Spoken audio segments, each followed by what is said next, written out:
2 বছর বয়সী লরেন্ট, যে বয়সে তার মায়ের কোলে ঘুরে বেড়ানোর কথা কিংবা খেলনা দিয়ে খেলার কথা, সেই বয়সেই লরেন্ট সাদা ক্যানভাসে আঁকছেন মনের মাধুরী মিশিয়ে।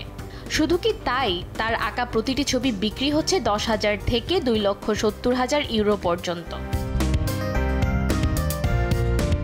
এবছরে মিউনিকের সবচেয়ে বড় আর্ট ফেয়ারে লরেন্টের আঁকা ছবিগুলো প্রদর্শিত হয়েছিল।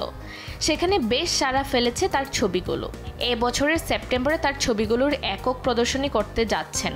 সেখানে তার সাথে যুক্ত হতে চাচ্ছেন পেইন্ট এবং ওয়ালপেপার নির্মাতারাও। 2 বছর বয়সী এই শিশুর ছবি আঁকার বিষয়ে তার মা বলেন, গত বছর আমরা পারিবারিক ছুটিতে একটি রিসোর্টে গিয়েছিলাম। আমরা যখন ঘোরাঘুরিতে ব্যস্ত, লরেন্ট তখন ব্যস্ত ছবি আঁকা নিয়ে। তাকে কিছুতেই পেইন্টিং রুম থেকে বের করা যাচ্ছিল না। তারপর থেকেই প্রতি সপ্তাহেই একটি ছবি আঁকে আমার এই ছোট্ট ছেলেটি।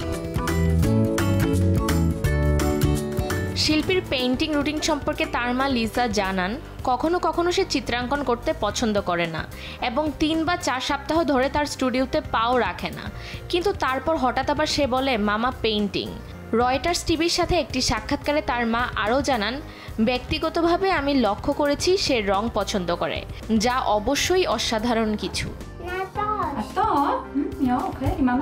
এই গুণধর ক্ষুদে শিল্পীর ইনস্টাগ্রামে একটি অ্যাকাউন্ট রয়েছে, যেটি পরিচালনা করেন তার মা লিসা, যেখানে রয়েছে হাজার হাজার অনুসারী। সবাই তার শিল্পকর্মকে এতটাই ভালোবাসেন যে তার নামকরণ করা সামুদ্রিক ঘোড়া, প্রিন্সাইস পিকাসো, গরু, হাতি, ডাইনোসর এবং এলোমেলো ছবিগুলোও ক্রয় করছেন বিশাল মূল্যে।